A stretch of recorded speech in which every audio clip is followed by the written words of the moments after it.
شرکت کارخانه شرابسازی E&J گالو بدون شک یکی از بزرگترین تولید کنندگان شراب دنیاست. این شرکت مستقر در مودستو، کالیفرنیا، بیش از 3% از کل تولید سالانه شراب جهان را به خود اختصاص می‌دهد. سالانه صدها میلیون لیتر شراب از این مجموعه خارج می‌شود.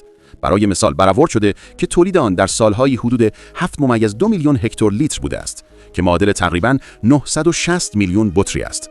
محصولات این کارخانه در بیش از 100 کشور جهان عرضه می‌شوند، از آمریکا تا اروپا، آسیا و بازارهای تازه ظهور.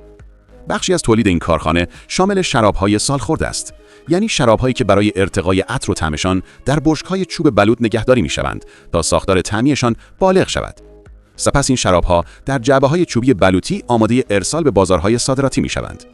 همچنین کارخانه با استفاده از تاکستان‌های گسترده و قرارداد با کشاورزان مواد اولیه را در حجم بسیار بالا تامین می‌کند. فرایند تولید از ورود انگور تا خرد کردن، فشردن، تخمیر، ذخیره‌سازی و بسته‌بندی به صورت مکانیزه و تحت کنترل دقیق انجام می‌شود تا کیفیت یک نواخت حفظ شود. در نتیجه کارخانه گالو نه فقط یک تولید کننده انبوه است، بلکه نمادی از تلفیق مهندسی صنعتی، فناوری پیشرفته و سنت دیرینه شرابسازی به شمار می‌رود. تولیدی که میلیون‌ها لیتر را در سال به محصولی می‌رساند که در سراسر جهان به عنوان شراب با کیفیت دیده می‌شود. شرکت کارخانه شرابسازی E&J گالو بدون شک یکی از بزرگترین تولید کنندگان شراب دنیاست. این شرکت مستقر در مودستو، کالیفرنیا، بیش از 3% از کل تولید سالانه شراب جهان را به خود اختصاص می‌دهد.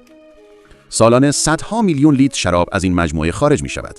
برای مثال برآورد شده که تولید آن در سالهای حدود 7.2 میلیون هکتولیتر بوده است که معادل تقریباً 960 میلیون بطری است. محصولات این کارخانه در بیش از 100 کشور جهان عرضه می‌شوند، از آمریکا تا اروپا، آسیا و بازارهای تازه ظهور. بخشی از تولید این کارخانه شامل شراب‌های سالخورده است، یعنی شراب‌هایی که برای ارتقای عطر و طعمشان در بشک‌های چوب بلوط نگهداری می‌شوند تا ساختار طعمیشان بالغ شود. سپس این شراب‌ها در جعبه‌های چوبی بلوطی آماده ارسال به بازارهای صادراتی می‌شوند. همچنین کارخانه با استفاده از تاکستان‌های گسترده و قرارداد با کشاورزان مواد اولیه را در حجم بسیار بالا تامین می‌کند.